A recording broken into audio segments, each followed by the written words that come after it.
पे अपना पसीना बहाकर मेहनत कर कर मजदूरी कर कर समय पर ऑटो रिक्शा भी था और ये थ्री व्हीलर रिक्शा था वो भी मैं चलाया।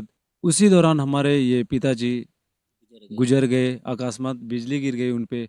और बहुत दुख की बात, मैं मतलब अंदर ही अंदर घुट रहे थे। अगर हमारे पिताजी भी इस समय होते और ये मेडल मैं अपने पिताजी के हाथों में सौंपता तो कुछ और बात थी और पिता का सपना शायद आज पूरा वेट हो लिफ्टिंग जाता। में आपको कहाँ से ऐसा प्रेरणा मिली कि हमको वेट लिफ्टिंग करना है? गोल्ड खूबसूरत। मेडल का कभी ऐसा सपने में सोचे थे गोल्ड मेडल?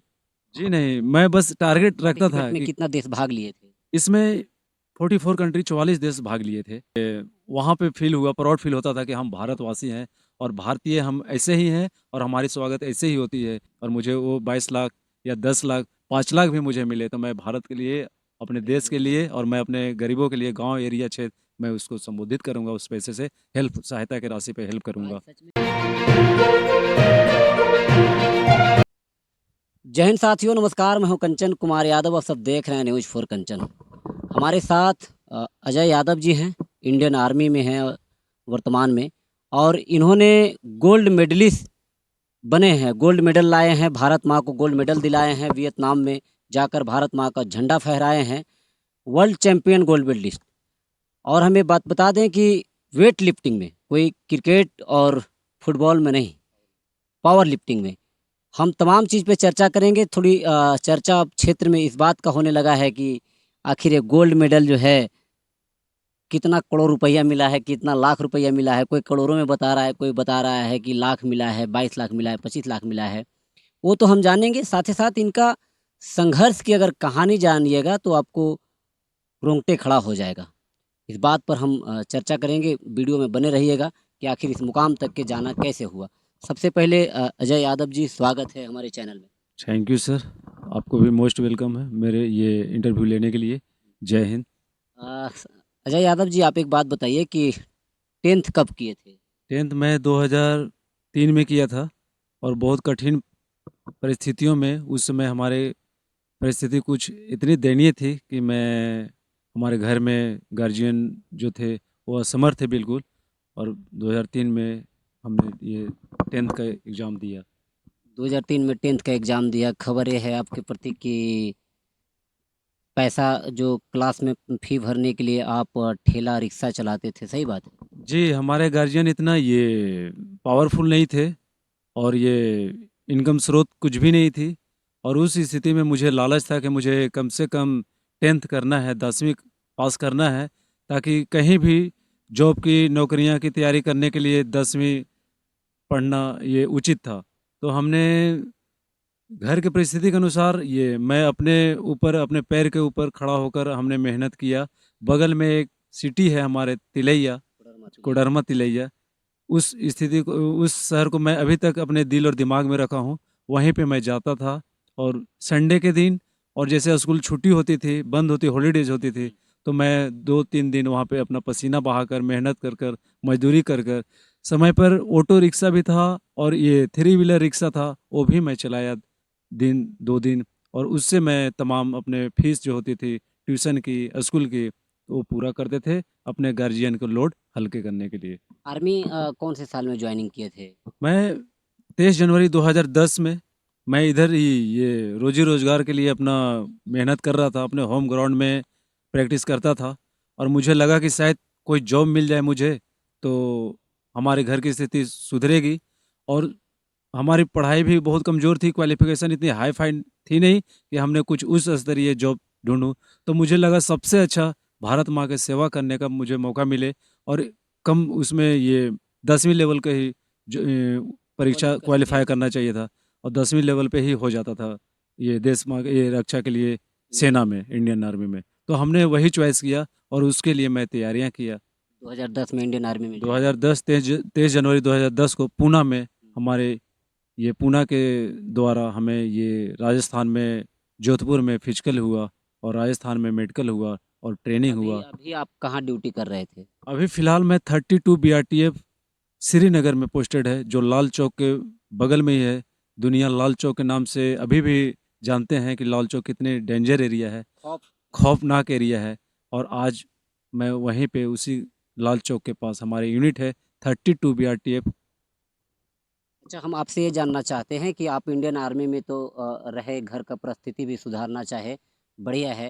घर की जब परिस्थिति सुधर रही थी तो बीच में आपके फिर पिताजी गुजर गए, फिर सटले उन आपकी भाभी गुजर गई। तो ऐसे सिचुएशन में एक तरफ देश के सेवा करने के कंधे पे ज़िम्मेदारी और दूसरी घर की सेवा करने के जो चाहत और ललक थी, कहीं न कहीं उस दौरान पिताजी खो गए, भाभी खो गए, तो कैसा कैसे टूट गए थे? कितना टूटे थे आप? हाँ, कंडीशन कुछ ऐसा था कि जिस समय हमारे ये नौकरी लगी, कुछ हमारे ये इनकम होने लगे, घर सुधरने लगे और घर की मतलब तमाम ये चीज़ें आवश्यकता हमने पूरी करने लगे अपने ये पेमेंट पे, अपने जॉब पे। और उसी दौरान हमारे ये पिताजी गुजर गए। गुजर गए, अकस्मात बिजली गिर गई उन पे। और बहुत दुःख की बात, मैं मतलब अंदर ही अंदर घुट रहे थे। और कहीं न कहीं हमारा उस समय भी हमारा प्रैक्टिस जारी था और मुझे लगा कि शायद इस स्थिति में अगर हमने पीछे मुड़ गया तो हमारा फ्यूचर कहीं यहीं ख़त्म हो जाए। इसलिए मैं सब परिस्थितियों को झेलते हुए मैं अपना प्रैक्टिस जारी रखा। और मुझे लगा बीच में फिर भाभी गुजर बीच गई। में उसी दौरान 2 साल बाद मेरी भाभी जी, एक स्वस्थ भाभी जी गुजर गए। तमाम ये सब चीज़ें, मजबूरियाँ जो हमें पीछे ले जाती है, इन्हें मैं इग्नोर करते हुए और अपने मेहनत जारी रखा। लगा कि शायद कभी न कभी वो मुकाम मुझे मिले और मैं घर की स्थिति सुधारूँ। अपने मम्मी को, पापा तो है नहीं, मम्मी और तमाम फैमिली को थोड़ा-सा ये हँसी-खुशी अच्छा, जीवन दूँ अच्छा, उनको। वेट लिफ्टिंग में आपको कहाँ से ऐसा प्रेरणा मिली कि हमको वेट लिफ्टिंग करना है?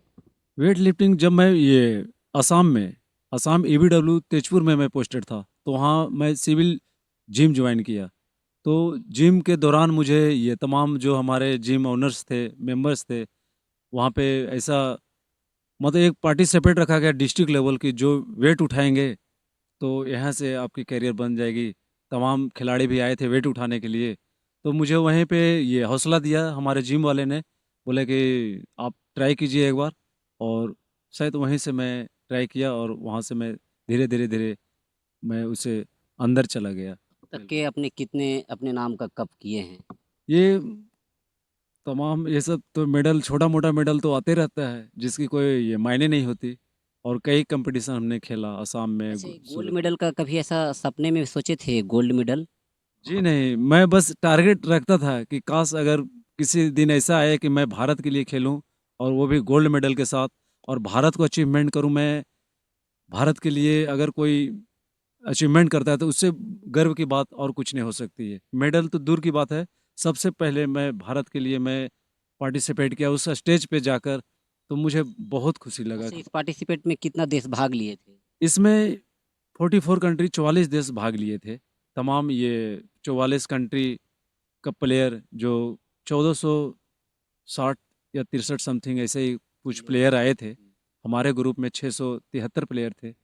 और शायद भारत माँ को भी यही चाहते कि ये यही मंजूर तिरंगा, था। यही मंजूर था कि इससे बड़ी खुशी का मौका कभी नहीं आएगी। और भारत माँ के लिए हमने सारे भारतवासियों का आशीर्वाद था और मैं आज ये मुकाम तक पहुँचा हूँ। अब हमें फाइनल ये बता दीजिए कि ये तो गोल्ड मेडल है। कुछ लोग कहते हैं कि ये रियल में सोना का रहता है। रियल में सोना का मेडल के, मेडल को छोड़ दो, मेडल जो भी हो, हुँ। लेकिन ये जो प्राइज होती है, सम्मान जो है सम्मान होती है भारत फर्स्ट, माँ के नाम भारत माँ पे। के लिए first prize gold medal. Gold medal में मेडल कोई मायने नहीं रखती, राशि जितनी भी हो। हुँ। तो सबसे बड़ी चीज़ है कि स्थान प्राप्त करना, वही बहुत सबसे बढ़िया। बड़ा राशि है। और वो भी भारत, जब भारत की झंडा वियतनाम में ठहरा। फहरा कि ये फर्स्ट पोजीशन आया और वो भी गोल्ड मेडल के साथ, इससे बड़ी खुशी सर, हमें एक कुछ बात नहीं है। बताइए, इसके साथ अब पुरस्कार कितना मिला होगा?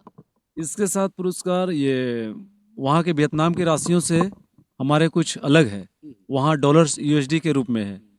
तो हमारे भारत में समथिंग ये 2 लाख करीब होगा, 2 लाख प्राइज। बस 2 लाख? जी, मात्र 2 लाख। आपके गाँव में तो चर्चे 22 लाख का हो रहा है। जी नहीं, 22 लाख। चलिए, अगर किसी दिन ऐसा मौका आए कि मैं 22 लाख वाले भी राशि में हासिल करूं और उस ये कंपटीशन में मैं अचीवमेंट करूं, और मुझे वो 22 लाख या 10 लाख, 5 लाख भी मुझे मिले, तो मैं भारत के लिए, अपने देश के लिए और मैं अपने गरीबों के लिए, गांव एरिया क्षेत्र मैं उसको संबोधित करूँगा, उस पैसे से हेल्प सहायता की राशि पे हेल्प आज करूँगा। सच में मेरा सीना चौड़ा हो गया कि मेरे सोच वाले आप हैं।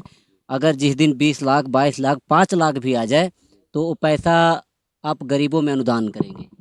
बड़ा सुन के अच्छा लगा। जो भी मुझे राशि मिले, अगर मैं मुझे 2 मिला है मुझे, 2 में मैं 60% यानी मैं डेढ़ डेढ़ लाख अपने गांव ग्राम के तमाम जो निर्धन परिवार है उसको मैं हेल्प करूंगा।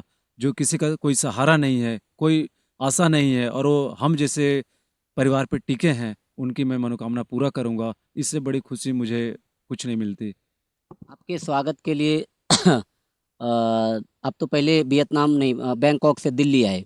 दिल्ली के बाद आप गया स्टेशन उतरे। गया स्टेशन में स्वागत के लिए आपके गांव के लोग गए थे। उसके बाद फतेहपुर प्रखंड के हनुमान मंदिर पर आप सब वीडियो देख रहे होंगे, चल रहा होगा। इनका इस तरह से स्वागत किया गया कि मानो आप जो होते हैं ना, चंद कलाकारों को जो नचनिया बजनिया को देखते हैं, उसको वो सब फीका पड़ गया था। देश का एक बेटा आ रहा था, इतना पुरजोर तरीके से स्वागत हुआ कि कैसा लग रहा था उस स्वागत को देख के? मतलब ये सोचो कि ये वहाँ पे फील हुआ, प्राउड फील होता था कि हम भारतवासी हैं और भारतीय हम ऐसे ही हैं और हमारी स्वागत ऐसे ही होती है। ये चीज़ हर देशों में नहीं मिलता है, ये हमारे सिर्फ भारतवासी में, भारत देश में ही मिलता है। और मैं जिस भाव से आया था जब गोल्ड मेडल लेकर कि हमारे भारतवासी को खुशी देने आया हूँ, तो मैं गया, अपना होम सिटी पहुंचा, वहाँ पे देखा कि तमाम हमारे नेतागण अधिकारीगण साथ में आप जैसे मीडिया लोग वहाँ पे खड़े थे और हमारे स्वागत के लिए एड़ी चोटी करके सुबह से लगे हुए थे। तब काफ़ी कठिन परिस्थिति में, गर्मी थी, बरसात के भी मौसम थे, उस सीजन में भी, उस सिचुएशन में भी हमारे स्वागत के लिए उन्हें हजारों की संख्या हजारों की में। संख्या में डंका पीट रहे थे, नगाड़े बजा रहे थे और मेरे आने का वेट कर रहे थे। चेहरे पे खुशी हमने पूरे रास्ते में देखा, लेकिन जब आप घर के पास पहुंचे तो बहुत उदास हो गए थे। आखिर वो क्यों? जी, मैं ये सोचा कि काश अगर ये मेडल, अगर हमारे पिताजी भी इस समय होते और ये मेडल मैं अपने पिताजी के हाथों में सौंपता तो कुछ और बात थी और पिता का सपना शायद आज पूरा हो जाता। यही मैं सोचता था। हालांकि हमारे पिताजी नहीं रहे, लेकिन माँ है, माँ जी ही हमारे माँ है और पिता दोनों वही है। और एक बार और बोलना चाहूँगा, ये गेम जो हुआ है इसके लिए हमें बॉर्डर में, श्रीनगर में, इतने खौफनाक एरिया में जो पोस्टेड थे, उतनी हेल्टी ड्यूटी में भी जो हमें 32 BRTF जो मेरा यूनिट है, वहाँ का जो सीईओ है, कमांडर साहब, उसको मैं बिग सैल्यूट करना चाहता हूँ कि जो उतनी परिस्थिति में हमें 2 घंटा 4 घंटा छूट देकर प्रैक्टिस करवाया और ये इस मुकाम तक पहुँचाने में उन्हें अपना अहम योगदान दिए, उसके लिए बिग सैल्यूट है साहब। उनका भी आज सीना चौड़ा हो गया होगा जब खबर पढ़ा होगा, टीवी, अखबार, डिजिटल मीडिया के माध्यम से देखे होंगे। उनको भी लगता होगा कि जिनको मैं 2 घंटा 4 घंटा छूट देता था, वो देश के लिए नाम रोशन करके आया, तो उनको भी एकदम सीना चौड़ा हो गया होगा। तो देखिए, ये थे the Indian army Ajay Yadav ji, जो ग्राम पूर्णी थान फतेहपुर प्रखंड गया बिहार के रहने वाले हैं। और जब ये आए अपने गांव में, तो गांव से पहले लोग हजारों की संख्या में इनके स्वागत करने के लिए ढोल नगाड़ा डीजे के साथ जनप्रतिनिधि, मुखियागण और तमाम जो जितने इनके एरिया के जनप्रतिनिधि थे, स्वागत करने के लिए फूल माला के साथ आप लोग देखे होंगे वीडियो, और दुनिया भर लोग स्टेटस लगाया। सबसे ज़्यादा गर्व हम लोगों के हुआ क्योंकि हमारा देश का बेटा वियतनाम में जाकर झंडा फहराया है। तो बहुत अच्छा लगा, और वीडियो को ज़्यादा से ज़्यादा शेयर कीजिएगा और भारत माँ के लिए एक बार ज़रूर कमेंट करके बताइएगा। अजय यादव जी के लिए कमेंट ज़रूर कीजिएगा। इसी के साथ जय हिंद।